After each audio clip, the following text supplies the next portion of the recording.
What's going on, everybody? Man, Eric Wilson here for the Sports Arena, and we're going to keep it going when we break down our predictions for teams in the NFL. So tonight's division, we are doing the AFC North. Of course, as you know, that is the Pittsburgh Steelers, Baltimore Ravens, Cleveland Browns, and the Cincinnati Bengals. Let me get the crew in here. Just as a side note, we will be without Ty tonight. The brother's got a lot to do with this show. Say what, say it again. So, Ty, we can't wait to get your predictions, but we will definitely keep up with you and talk to you soon. That being said, let me get the rest of the team in here. 806 Sports and the Sip Off, our girl, Miss Megan Price. Megan, good evening. What's going on with that score? Did the Knicks win? Did they pull it out? The Knicks ended up winning, yes. Good game. All right, so the series is tied 1 apiece. Mm-hmm. All right, we'll see what happens with that.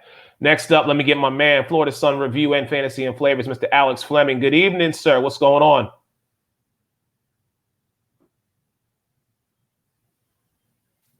Alex, you're muted. I'm sorry. I hope Kendrick Perkins gets that new suit. You know, he tried to tell people it's going to be Tom Ford, too. Stephen A., you got to watch what you say because the whole world saw it. Oh, and we're going to have a great show tonight. Oh, yes. Let me get Believe in the Pac-12, Mr. Michael Carotenuto in the building. Sir, how's life in Arizona? Man, it's unseasonably cold. It's only like 95, so it's unseasonably cold. But I'm very happy because, as you know, the Stanley Cup playoffs are here. We're talking football, which is a happy place too. But the Pittsburgh Penguins and that whiny little crybaby Sidney Crosby got sent home by the Islanders tonight. So now all the teams I phenomenally despise and hate being a Devils fan, the Rangers didn't make the playoffs. The Flyers didn't make it. They choked their way out of the playoffs, Eric, which is beautiful.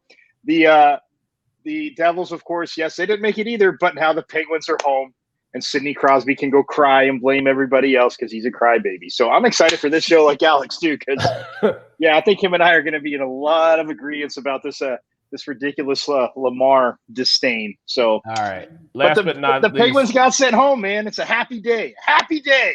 Last but not least, Sideline Sports Network, Mr. John Shearer is in the building. Back. John, how are you, sir? Good. He's a running back. Lamar's a running back. No. Oh, Lord. Overrated passer. He's overrated. Right. We're not going to start.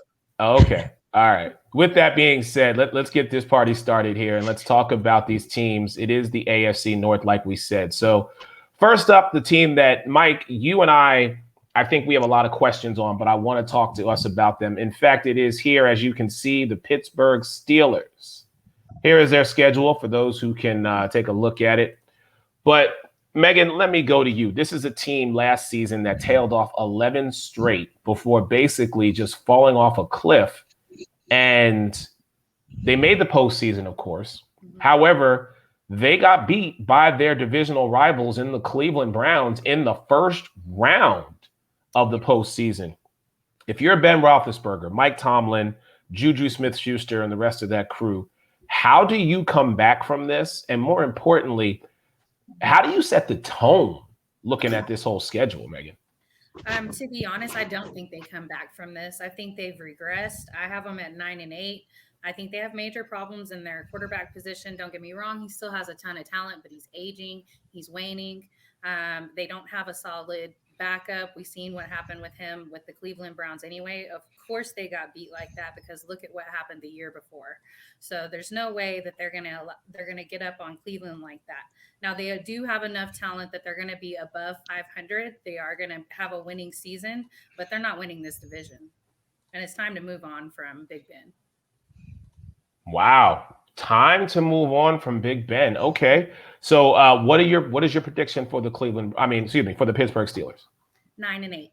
9-8. All right. Mr. Fleming, talk to me about this team and how you're feeling about Pittsburgh this year.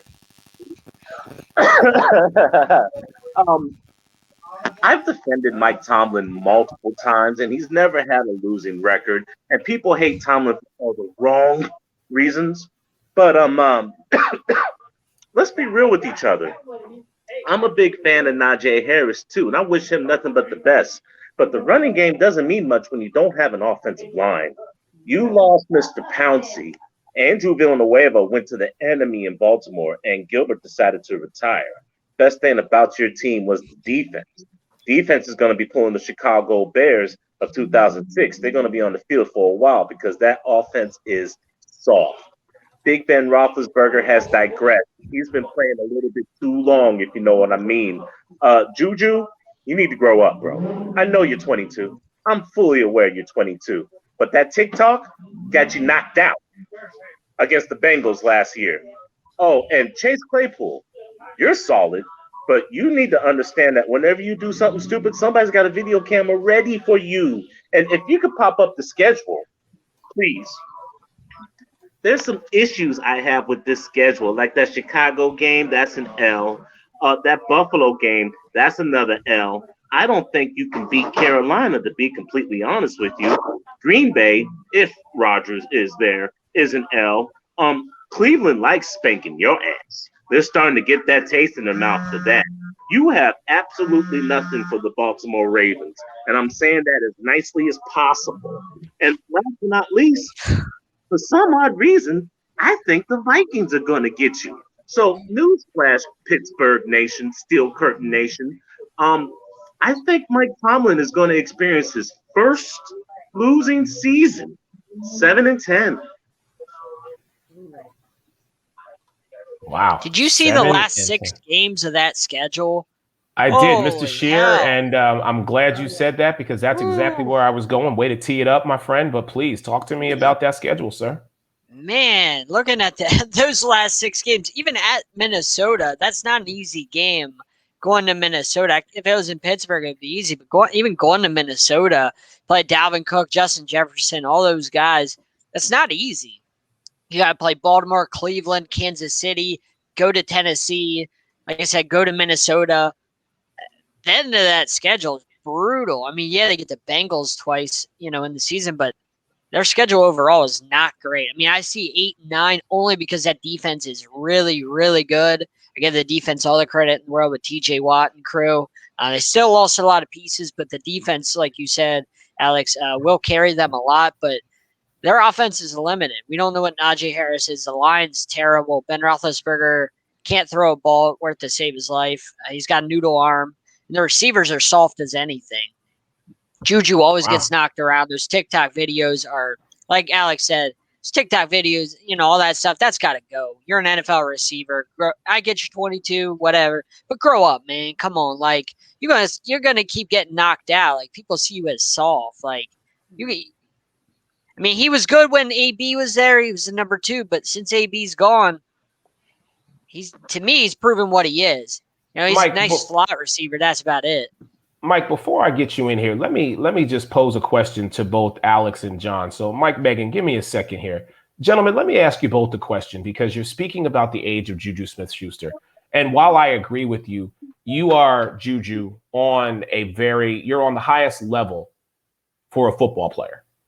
So there is some maturity that needs to exist.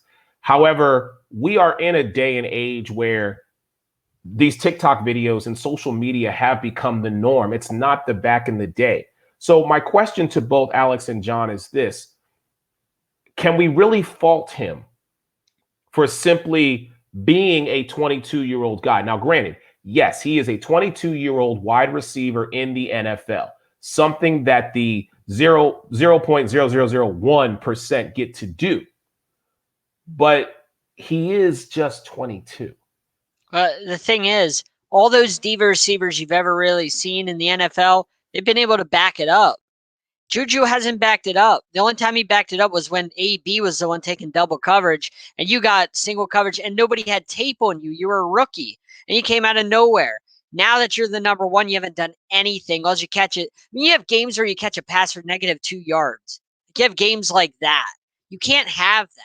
He has not been a number 1. He's lucky Deontay Johnson, Chase Claypool are there to take some heat off of him, but even that he doesn't produce.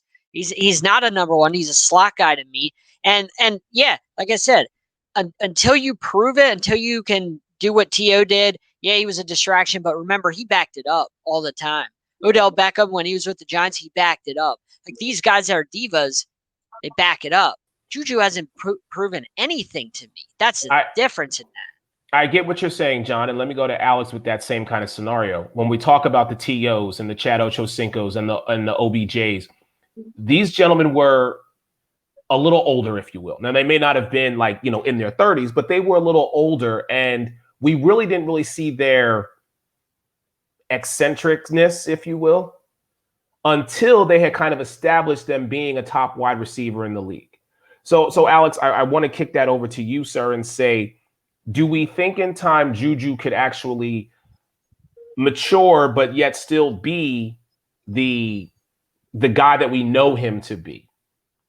I'm going to quote him with something stupid that he said that, makes sense to him, but doesn't make sense to anybody else.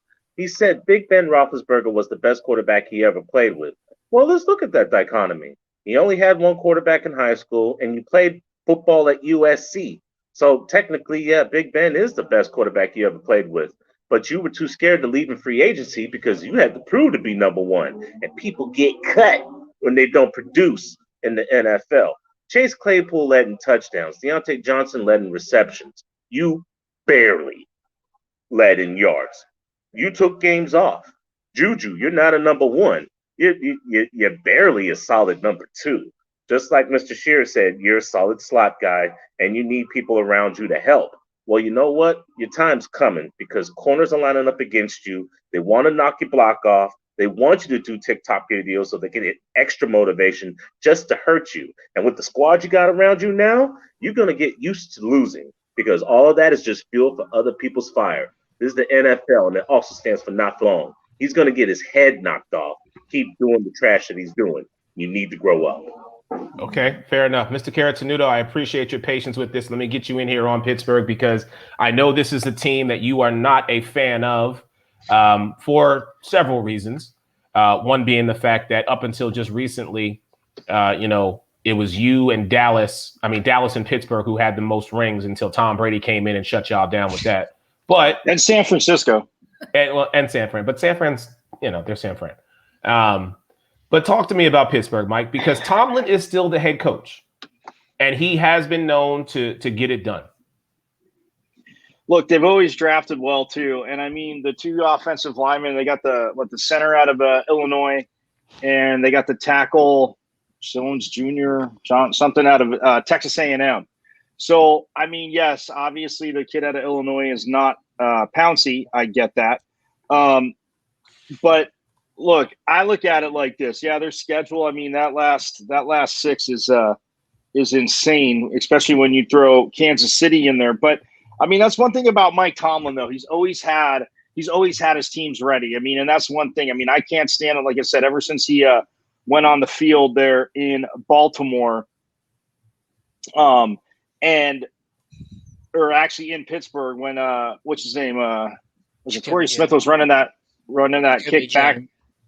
But either way, but I look at their schedule too, and it's one of those things where for Pittsburgh that they open up at Buffalo. I agree that's a loss. I think they probably could be Vegas until Cincinnati proves anything. Cincinnati at Green Bay, yeah, that'll be very interesting. But Roethlisberger healthy as much as I can't stand him is going to keep him in games. So I look at that, and then I look at that again, like you say, Baltimore, Minnesota, Tennessee, Kansas City, Cleveland, Baltimore. Like that is insane. Now, if they would have had say they're bye in week 12 and then had that stretch, I'd be like, okay, you can live with it. But I'm not. Again, I'm not high on Minnesota either, Eric. So I think the Minnesota game will be the least toughest of those. Tennessee, we'll see where they're at that part of the season if the defense has even shown up. But yeah, at Kansas City late in the season, that's a loss. Cleveland, I almost fell out of my chair, Eric, when Alex says that Cleveland's getting the taste and Lawrence is beating them. I mean, that was like a compliment from Alex to the Browns. So that's huge. And then they close out again at Baltimore, which but until he has a losing season, I might be off on this. I'm gonna go with 9-8, just because the Steelers don't. I mean, again, it pains me, but they're not going to go to the playoffs. But do you realize last year too, the one thing that surprised me when I was actually looking at this last week and looking at my scribbled ass notes today is that by record last year, this was the best division in football. And it's not even close. Not even close. That 11-0 record was fraudulent as anything. Okay, you know what? I You can thought they say went 12 fraudulent. and 0. Who won the game? They were 11 Who won and the 0. games? Are they a win? Are they a winner or a loss in the column? They I'm were sorry, fraudulent. Did they outscore their team? Okay, see, this is why Dolphins fans are clueless and stuck in 1972. Go drink some champagne Look with at the that 73 11 and 0 team. 12 and you okay, tell I'm me talking. that was the You're real not. 11 I'm talking. and 0 You're team. not. I'm talking. You're not. I don't care. They won 11 games in the NFL. You think you could do it, so go coach. I don't care. Point in fact being is 12 and 4, 11 and 5. It's not fraud. Where were the Dolphins? Oh, wait, they were that has losers. nothing to do with the Dolphins. That's not relevant. So thank you. Yes, it is relevant because it's the NFL. So you're trying to make We're whatever talking you about want the relevant Pittsburgh about Steelers it. and whether they fraudulent and they were or 12 not. and 4. I don't care. They beat teams. They whoop teams, and I don't care. Fraudulent or not, they beat them. Frauds. So they lose in the end. Well, that's why the Dolphins are pathetic, Kentucky and that's why their 72 team still has to celebrate. Either way, 12 and 4, 11 and 5, 11 and 5, and then yes, the Bungles, our lovely Bungles, 4-11 and 1 because their quarterback went down. So I don't care because in the record books, they go down as wins. They don't go down as somebody saying, oh, they're fraudulent victories. They're wins. But if you're going to give me a stat saying they had their division had the best overall record, then you have to look at those 11 wins that they started with, I don't care. and Add up all the you have to break them down. You can't just say, well, they're the best division. Well, by record, are you trying to sell me on they were the best division in football? By record, they were the best division in football. If you listen, are you telling me they were the best division? What did I say? Okay, it's hard to understand English being a Dolphins fan. I get that. But by record, this division had the most wins in all of football. I know it's hard for you to understand and count outside of 72, but they did. They had, I'm not saying they were the best team. They still won the games. And it's the NFL. It's the NFL. It was the best division by record in football last year. Best division by record. End of it. I don't care. Okay. I don't care about if you win games in the NFL. So this is what's hard. Having been at practice and see 250-pound dudes or 300-pound dudes kill each other and then be on the field at games to understand that, yeah, there are teams that have better depth than others. Eric, the 90s Cowboys. I know you hate them. John, we need to move on. While I appreciate what both of you are saying and I respect your opinions, and I do, we have to move on from this. All right. This is a conversation that you two can have offline and talk about it till the cows come home. Get a bottle and see who finishes first. Okay. I'm just saying. Let me go ahead and give you my prediction when it comes to this team. I am a big proponent of Ben Roethlisberger because of his 18 years in the league. The average lifespan of a NFL player is 3.5 to 4 years. He has done that 4 times over. So I cannot ignore his production. Now, whether he's had weapons or he hasn't had weapons, at the end of the day, we give the quarterback all the praise. We also give him all the blame. So I have to say, going into his 18th season, it is a true question mark of what Ben Roethlisberger are we going to get? But they did string it together 11 wins. It doesn't matter how we slice it. They did start. They were the last of the Mohicans. Now, it did not go in their favor. So I'm sure they have a chip on their shoulder. But the X factor for me, if you will, is Mike Tomlin. He is a player's coach, and he is someone who people are going to rally behind and play for. So that's why I cannot give them a losing record. I just can't. I want to go 9-8, but if I know Mike Tomlin, and again, looking at this schedule as it is currently constructed, I have to say that there are some games that would come down to Ben Roethlisberger or that defense securing the win. So I am going to go the opposite of Mr. Fleming and say they go 10-7. Does not mean that they're going to win the division because I don't have them winning the division. But it is Mike Tomlin. It is Ben Roethlisberger. And whether you like them or you don't like them, this team is going to be able to get the job done. So that last 6 games is murderer's row. It is, Alex. So let me ask you a question, though, really quick. Let me just get me and Alex in here real fast, and then we are going to move on. Alex, you're absolutely right. So, but let's think of it like this. Could they start the season 9-0 again? I won't say they go 11-0. But let's be real now, okay? Now, that game against Buffalo, number 1, yes. Alex, I'm right there with you. So if they start the season 0-1, that's why. Okay, so fine. So let's say they get that one out the books. But then we still don't know what's going to happen with Aaron Rodgers. All right? So there is a possibility that Pittsburgh could be playing a Aaron Rodgers-less Green Bay. So that would be Vegas, that's a win. Cincinnati, that's a win. If Aaron Rodgers doesn't play, that's a win at Green Bay. So Denver, that's a win. Now, there's Seattle on Sunday night, but Seattle's coming to Heinz Field. If they were going to the 12, I would give that advantage to Russell Wilson. But it's Sunday night football, and they're coming. Night football. You're West right. Coast teams don't do well on the East Coast, but that's on 1 o'clock games. This is a nighttime game. They got time to be in the hotel, pick up whoever they need to pick up, rest, ice up. And Russell Wilson is excellent under the lights. I agree, but so is Ben Roethlisberger.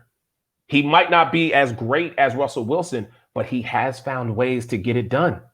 So for me, that's a coin flip. I want to bring something up to your attention. You notice that when Bud Dupree went down last year, they started rattling off losses because he was the key to that defense, to all of that stuff working. L after L, Washington football team, Buffalo Bills circled the wagons on their punk asses. Now Bud Dupree is in Tennessee. All right, so they got weaker on offense. They got weaker on defense. Ben Roethlisberger got older, and Juju is still a teenager playing NFL football. This is a perfect storm to see a team fall from grace. Okay. Let's get Megan Price in here for the final word, and then we're going to move on. Miss Megan Price, please go ahead. Pittsburgh was really the hardest one for me to just decide on their record.